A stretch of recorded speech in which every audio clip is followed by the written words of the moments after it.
Hello everyone, welcome to another video, Introduction of Micro and Macroeconomics. Now we are going to discuss another one point, scope of microeconomics. Before the discussion, let's recall the definition of microeconomics. You have already studied some important definition of microeconomics. This is a definition is given by Maurice Dobb. Microeconomic is in fact a microscopic study of economic. या आधीच्या व्हिडिओमध्ये आपण सूक्ष्म अर्थशास्त्राचा अभ्यास सूक्ष्म अर्थशास्त्राच्या व्याख्या आणि प्रस्तावनेचा आणि ऐतिहासिक वाटचालीचा अभ्यास केलेला आहे. आज आपण बघणार आहोत सूक्ष्म अर्थशास्त्राची व्याप्ती. एखादा विषय समजून घेण्यासाठी त्या विषयामध्ये कोणकोणत्या गोष्टींचा समावेश आहे किंवा त्या विषयामध्ये कोणत्या घटकांचा अभ्यास केला जातो यावरून त्या विषयाची व्याप्ती आपल्याला लक्षात येत असते. सूक्ष्म अर्थशास्त्र म्हणजे मॉरिस डॉब यांनी सांगितल्याप्रमाणे की micro economic is the in fact of microscopic study of economy. Even another one simple languages we can say here micro means a small part of thing and it deals with the small part of a national economy and also study the economic action and behavior of individual unit such as an individual consumer, individual producer, firm and the price of particular commodity or a factor etc. सूक्ष्म अर्थशास्त्र म्हणजे अर्थव्यवस्थेतील लहानात लहान घटकांचा अभ्यास. पण या संपूर्ण अर्थव्यवस्थेमध्ये जिथे थाउजंड्स ऑफ कन्झ्युमर्स आहेत, थाउजंड्स ऑफ प्रोड्युसर्स आहेत, थाउजंड्स ऑफ फर्म्स आहेत, यातल्या एका इंडिव्हिज्युअल कन्झ्युमरचा अभ्यास म्हणजे सूक्ष्म अर्थशास्त्र आहे. आणि सूक्ष्म अर्थशास्त्र हे वैयक्तिक घटकांचा अभ्यास करतं. तर आज आपण बघणार आहोत सूक्ष्म अर्थशास्त्राची व्याप्ती. A scope of micro economics. See that this chart. This is very helpful to understand the scope of micro economics. First, theory of product pricing. In the theory of product pricing, two factors are important. First is a demand analysis and second is a supply analysis. Then, theory of factor pricing. Factors, land, labor, capital and entrepreneurs. These are the four factors. Rent, wages, interest and profit are the reward. Then, theory of economic welfare. Economic welfare distributed efficiency in production, efficiency in consumption and overall economic efficiency. So let's discuss in detail scope of microeconomics. First, a theory of product pricing.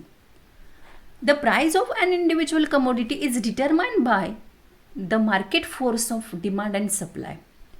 It is concerned with demand analysis, that is individual consumer behavior, and supply analysis means individual producers behavior. Theory of product pricing. Price means money value of the product. For example, pen price is 5 rupees, sugar is 40 rupees kilo, another rice is 50 rupees kilo. Means price of rice is 50 rupees per kg. Means price means money value of the product. सूक्ष्म अर्थशास्त्राची व्याप्ती अभ्यासत असताना पहिला घटक आहे वस्तूंच्या किंमत निश्चिती होणं.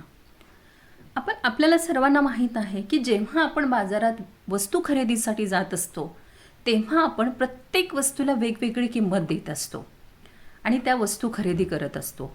किंमत म्हणजे काय आहे तर एखाद्या वस्तूची पैशातलं मूल्य. म्हणजे एक पेन आपल्याला 5 रुपयाला मिळतो म्हणजे 5 रुपये हे त्या पेनाचं पैशातलं मूल्य आहे.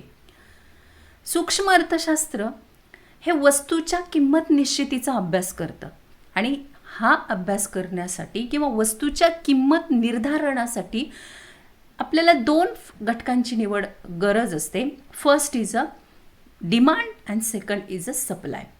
See that the demand and supply 2 words. Demand shown the side of consumer and supply shown the side of producers. Means consumer side and producer sides. For the determine the price, we need balance between two sides, demand and supply side also. मागणी आणि पुरवठ्याच्या संतुलनातून वस्तूची किंमत निर्धारित होत असते. म्हणजे याचा अर्थ काय, तर बाजारात किती वस्तू उपलब्ध आहेत आणि त्या वस्तूंना किती मागणी आहे, या दोन्हीच्या संतुलनातून वस्तूची किंमत निर्धारित होत असते. थेअरी ऑफ प्रोडक्ट प्राइसिंगमध्ये सूक्ष्मलक्ष्य अर्थशास्त्रामध्ये वस्तूंच्या घटकांची किंमत निश्चितीचा अभ्यास केला जात असतो. म्हणजे या ठिकाणी perfect economic balance between which demand and equally supply, म्हणजे प्राइस अँड क्वांटिटी.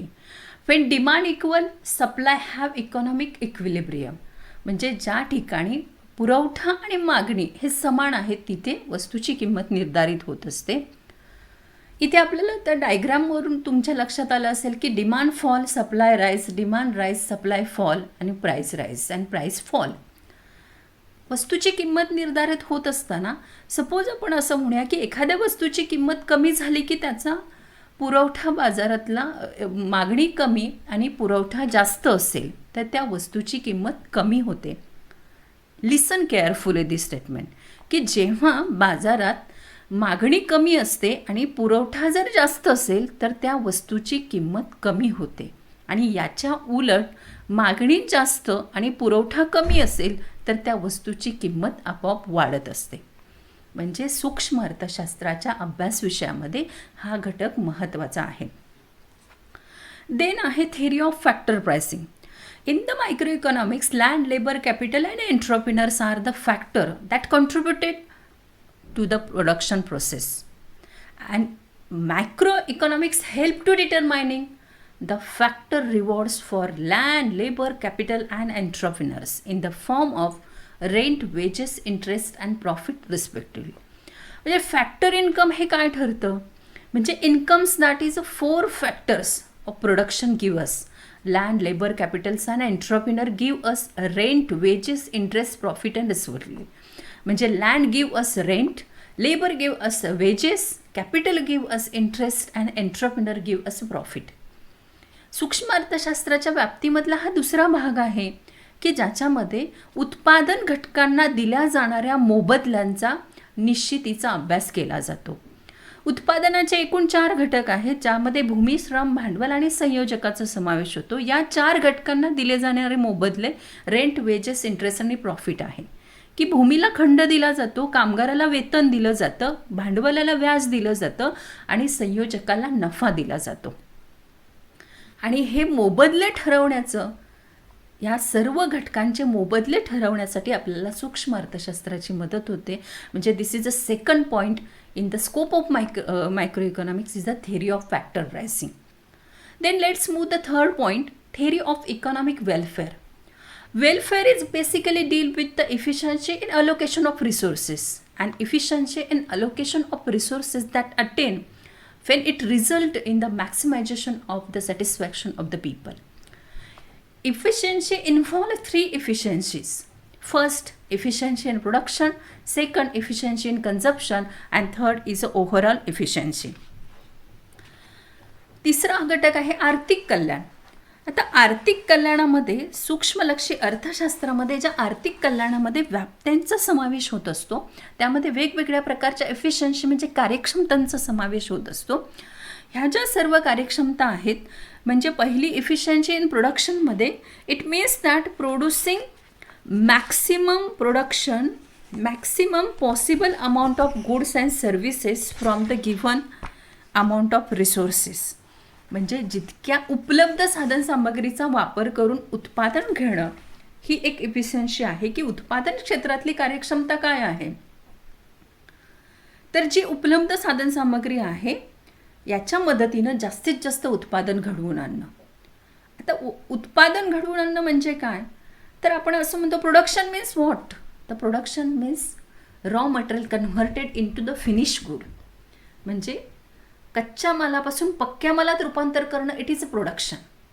आणि हे जे एफिशियन्सी आहे आणि यातून जितकी निसर्गात साधनसामग्री उपलब्ध आहे त्याच्या मदतीने आपल्याला जास्तीत जास्त उत्पादन घडवून आणायचं आहे, याला प्रोडक्शन एफिशियन्सी इन प्रोडक्शन असं म्हणतात.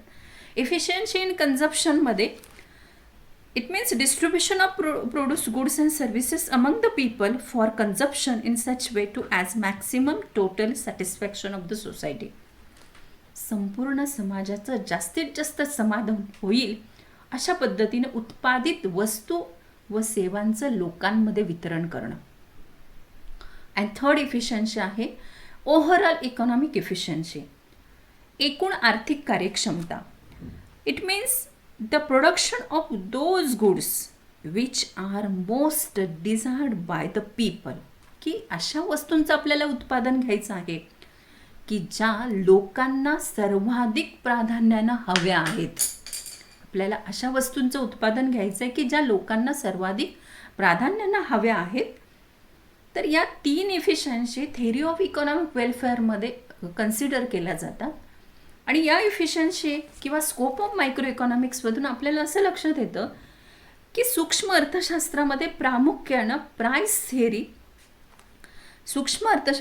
प्रामुख्यानं mainly confirm the theory of price theory and resource allocation याच्याशी संबंधित आहे. It does not study the aggregate related to the whole economy. या अर्थशास्त्रामध्ये ज्या अर्थव्यवस्थेशी, समग्र अर्थव्यवस्थेशी संबंधित जे घटक आहेत त्यांचा अभ्यास केला जात नाही.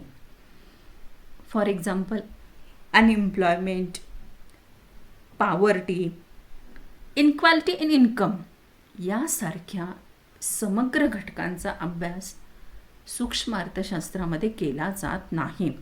theory of growth, theory of business circle, monetary and fiscal policy are behind the limit of microeconomics.